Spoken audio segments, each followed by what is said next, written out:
Hey, good morning. It's Terry Coatney, Coldwell Banker Realtor here in Vienna, West Virginia. I'm also licensed in Ohio.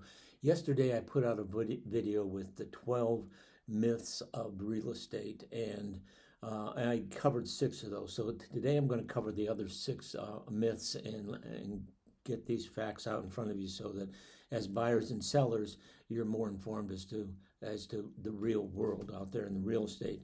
So let's go through them, these 6 steps. The first myth is that the first step in the home buying process is to go start looking at houses. No, that is not really the first step. The first step is to get pre-qualified. It's so important, and it's obviously very important. It lets you know then what your marketability or what the buying range in the market that you have.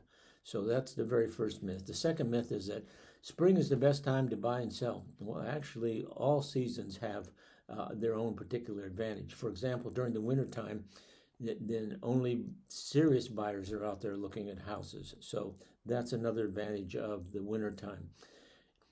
What about the myth that as is equals a lower price? That doesn't necessarily mean the lower price. It just means that the conditions of the home are as is, and many times it indicates that the seller is not really willing to do any kind of improvements.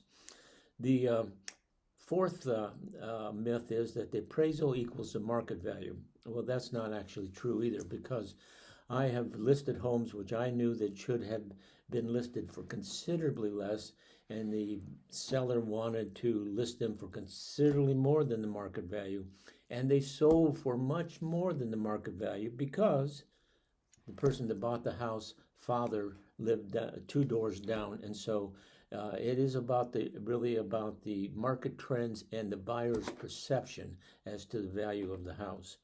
And then the fifth trend is that the highest offer is usually the best offer, and that's not necessarily true either, because let's say you have 2 offers that are exactly the same amount.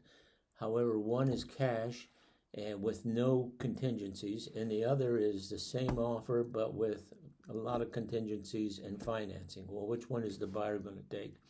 He's going to take the one without any contingencies and cash. Sometimes it could even be lower, and they would take that one because of the better chance of things closing. And the last one, the sixth myth, is that the pre-approval and the pre-qualification are the same. Well, they're not. The pre-qualification is better because the buyer's finances have gone under a scrutiny and a quick or a deep dive. So those are some of the myths of real estate. If you have a specific question about real estate, you can always contact me, and I'll be glad to share some information with you. If you like these type of videos, hit that like and subscribe. And I hope everyone has a great day, and we'll talk with you really soon.